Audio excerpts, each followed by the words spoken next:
Assalamualaikum warahmatullahi wabarakatuh. Waalaikumsalam warahmatullahi wabarakatuh.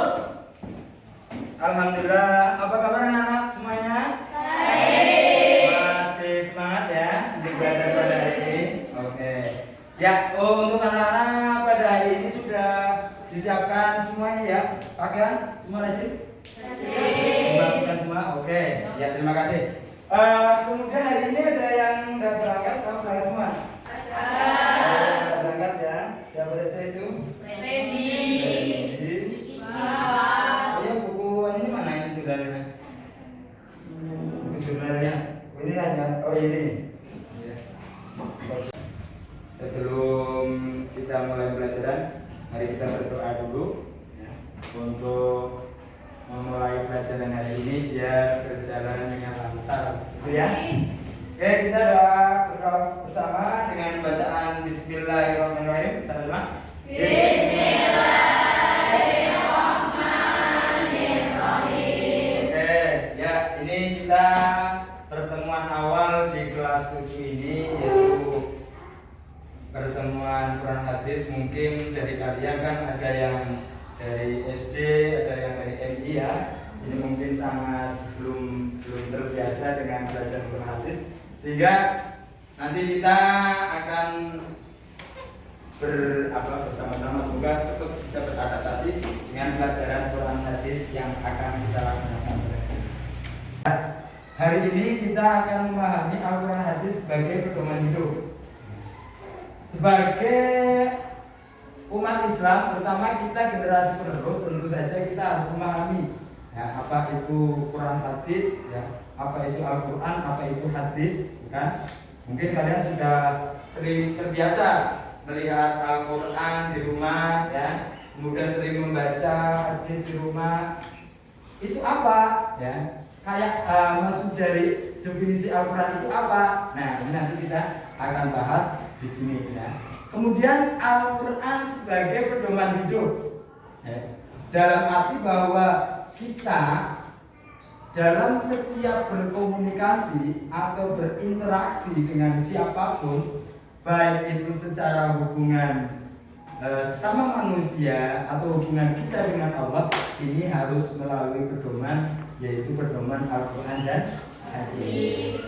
Logikanya begini anakku, ya, kalau kalian ini, misalkan kalian ini membeli barang baru, gitu ya, membeli barang baru, pasti kalian ini akan dibekali dengan buku panduan, gitu ya. Contoh ini, kalian beli HP atau beli motor, ini pasti akan ada buku panduan di dalamnya. Nah, tujuan buku panduan itu untuk apa?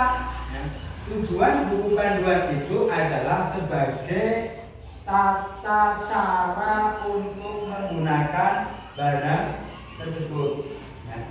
Nah, kemudian ketika kita menggunakan barang tersebut sesuai dengan buku panduan yang ada, ya, maka insya Allah barang tersebut juga awet.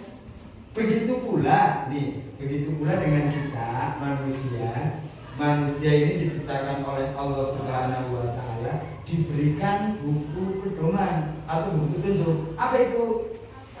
Al-Quran dan hadis. Sehingga ya, di dalam kita belajar terkait dengan Al-Quran dan hadis ini benar-benar kita nanti akan benar-benar meyakini, benar-benar percaya bahwa itu adalah pedoman yang harus kita benar-benar laksanakan dalam berinteraksi dalam kehidupan sehari-hari. Itu maksud dari apa yang disebut Al-Quran hadis ini sebagai pedoman hidup. Nah, selanjutnya kita standar kompetisi ya. Ini kita akan memahami Al-Quran dan hadis sebagai pedoman hidup ya. Kemudian selanjutnya terkait dengan kompetisi dasar, apa-apa yang akan kita capai di pertemuan kali ini, nanti akan menjelaskan tentang pengertian fungsi Al-Quran dan hadis, kemudian menjelaskan cara-cara memfungsikan Al-Quran dan hadis, kemudian menerapkan Al-Quran sebagai pedoman hidup di dalam kehidupan sehari-hari ya.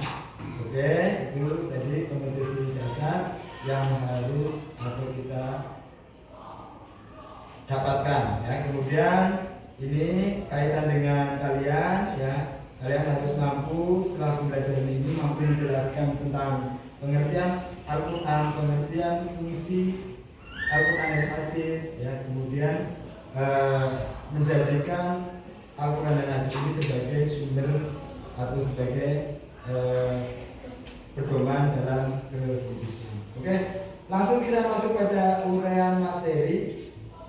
Ya, ini dalam uraian materi ini kita pertama adalah terkait dengan pengertian Al-Quran. Ya, pengertian Al-Quran dan hadis. Al-Quran sendiri ini banyak apa? Berasal dari bahasa Arab. Asal kata adalah qara'a yaqra'u Qur'anan, yang artinya apa? Ada yang tahu? Artinya adalah bacaan, ya. Qara'a yaqra'u Qur'anan, yang artinya bacaan. Nah, sedang secara istilah, tahu? Ada yang tahu secara istilah Al-Quran itu apa?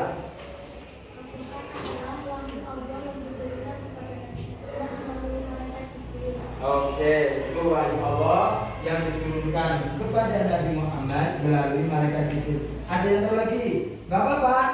Kalian itu coba memahami Al-Quran. Al-Quran apa sih sebetulnya Al-Quran itu? Jadi coba kalian ungkapkan apa itu pengertian Al-Quran, gitu kan?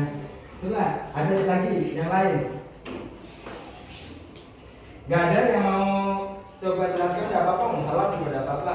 Namanya juga lagi belajar, gitu ya. Ada yang tahu? Ya, betul, tadi disebutkan siapa namanya? Aisyah Gita Ramadhani. Ya. Pak Guru benar, Pak Guru baru mengajar kelas ini, ya. Al-Quran adalah wahyu Allah yang diturunkan kepada Nabi Muhammad melalui perantara malaikat Jibril, dan membacanya merupakan ibadah. Langsung saja, fungsi Al-Quran. Fungsi Al-Quran ini apa saja? Satu, Al-Quran sebagai petunjuk bagi manusia dalam hidupnya. Kedua, nah ketiga, oke, itulah ya fungsi Al-Quran. Ini secara umum adalah sebagai petunjuk bagi manusia dalam hidupnya, kemudian sebagai obat, dan juga merupakan pembeda antara yang hak dan yang batil. Dalam firman Allah, Sahur Ramadan yang mengunzila Al-Quran Huda Linas wa bayyinatin minal huda wal furqan. Allah menurunkan Al-Quran ini sebagai petunjuk dan juga sebagai pembeda antara yang hak dan yang batil. Artinya bahwa ketika kita menjalankan aktivitas, kemudian di dalam Al-Quran ini ada larangan, maka kita tidak boleh melaksanakan atau melakukan hal itu. Kenapa? Karena kita sudah dibatasi oleh larangan-larangan dari Al-Quran. Ini bahwa fungsi terhadap fungsi Al-Quran terhadap fungsi hadis terhadap Al-Quran demikian. Kemudian yang kedua adalah memberikan rincian dan penafsiran ayat-ayat Al-Quran yang berfungsi masih mujmal, memberikan persyaratan ayat-ayat Al-Quran yang masih mutlak dan memberikan tasdih atau penentuan khusus, ya, ayat-ayat Al-Quran. Bapak-Ibu sekalian, ini kira-kira cukup ya untuk pelajaran pada hari ini.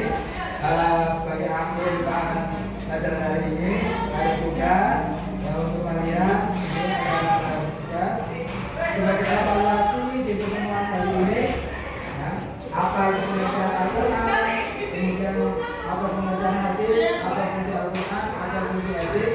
Ya, ini nanti coba kalian baca. Oke, anak-anakku, terima kasih untuk pertemuan pada hari ini. Ada yang mau ditanyakan?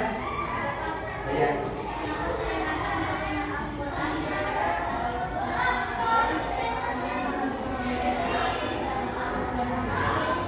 Oke, ini pertanyaan yang bagus ya untuk ada pertanyaan dari teman kalian bahwa Pak, kok kenapa sih Al-Quran diturunkan katanya malam Lailatul Qadar? Malam Lailatul Qadar itu katanya di akhir Ramadan.